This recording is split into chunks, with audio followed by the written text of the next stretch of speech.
അമ്മേ എന്തു അമ്മേ പറയുന്നേ? രാജമ്മ എവിടെ പോവാന്നോ?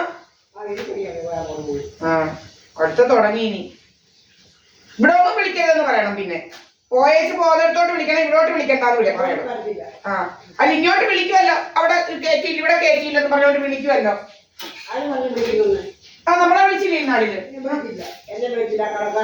അതാ കടക്കാര്. എന്തിനാ കടക്കാര് വിളിക്കുന്നത്? അവിടെ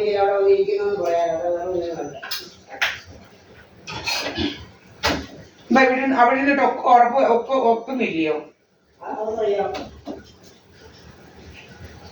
എന്താന്ന് ആർക്കറിയോ? പിന്നെ 88 വയസ്സായി. അവർക്ക് 15,000 രൂപ കൊടുക്കും വേലക്കാഴ്ചക്ക്. പിന്നെ അതിലൊന്നും മാറ്റിയില്ല. പിന്നെ 25,000 രൂപ കൊടുത്തത് വണ്ടികളായില്ല. അപ്പൊ അത് വീട് പറഞ്ഞിട്ട് കൊടുത്തതല്ല അതെ. എന്നാലും 15 20,000 രൂപ അതേ ആവത്തുള്ളൂ. എവിടെയെങ്കിലും പോയാൽ അവരൊന്നും മാത്രമാണ് പറഞ്ഞിട്ട് കൊടുത്തതല്ല. അല്ല വയസ്സാം കാലത്ത് തിന്നാൻ കിട്ടണം സുരക്ഷിതം. 88 വയസ്സായാലും ഇനി ഓടി നടക്കാൻ പറ്റുന്നതാ. 80 വയസ്സാണെങ്കിലും പോട്ടെ, ഇവർ പോകുന്നതിന് കുഴപ്പമില്ല. ഇവർക്ക് 88 വയസ്സായാലും ഇവർക്ക് അവിടെ ഇരിക്കാനൊക്കെ തിരിയോ? ഇവർക്ക് എന്താ രോഗം?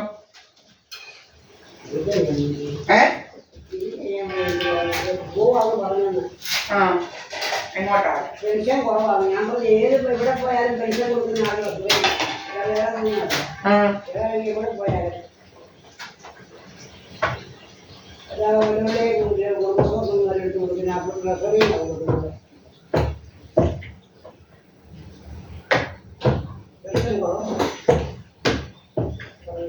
നീ എവിടെ പോകാൻ പറഞ്ഞാ പോകുന്നത്?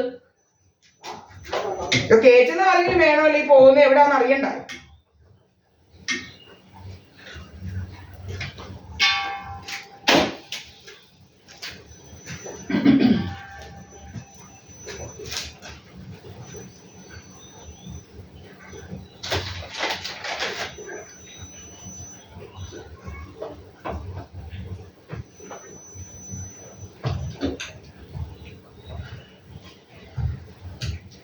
മാസം ഇങ്ങനെ ഇരിക്കുമ്പോ മാസത്തിൽ ഇങ്ങനെ കാറേ കയറി അവിടെ എവിടെയെങ്കിലും ഇതാവണം, അതിന് പോവാ.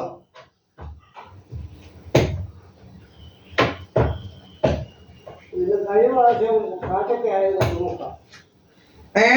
കഴിഞ്ഞ പ്രാവശ്യം കാശയുടെ വാങ്ങി കൂടെ കഴിയുന്ന ഇതിപ്പോ പറഞ്ഞ് അങ്ങനെ കാശ് കൊടുക്കാനേ നോക്കിയിട്ടുണ്ട്. അത് വളരെ പിള്ളേരെ പഠിപ്പിക്കാൻ ഞാൻ കാറ് കൂടിയും പിന്നെ പെട്രോൾ ചാർജ് ഒന്നും അടയ്ക്കാൻ കാശിക്കുന്നതിന് ഞാനൊന്ന് പറഞ്ഞേക്കാം.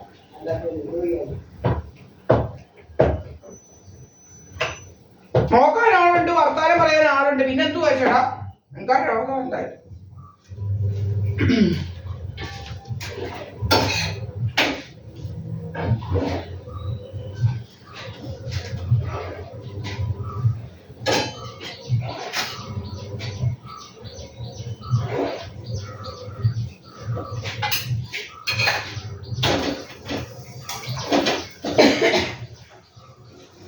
ഓണാക്കിയതായിരുന്നമ്മേ. പിന്നല്ലയോ എന്തിനീ ഇടയ്ക്കിടയ്ക്കോ? അമ്മ തന്നെ ആക്കിയോ? എന്താ വെള്ളം പോയപ്പോഴാ കൊറേ നേരം പോയപ്പോഴാ ഞാൻ ഓഫ് ചെയ്തത്. ഇപ്പം അമ്മ ഫോൺ ചെയ്തോണ്ടിരുന്നപ്പോഴാ വെള്ളം പോയത്.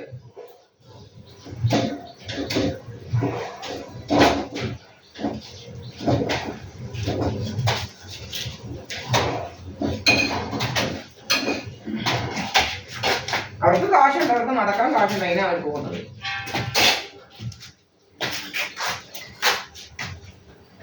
ഓരോരുത്തർ ഓരോന്ന് പറഞ്ഞു കൊടുത്ത് വിളിക്കാൻ ആളുണ്ട്. അതാ ഏതാണ്ടെല്ലാം പറഞ്ഞ് ഓരോരുത്തർ വിളിക്കുന്നുണ്ട്. അതാ ഇവരിങ്ങനെ ചർച്ച ചെയ്യുന്നു. അമ്മയ്ക്ക് അറിയത്തില്ല. എനിക്കറിയത്തില്ല പറഞ്ഞു കൊടുത്ത് വിളിക്കുന്ന ആരാ.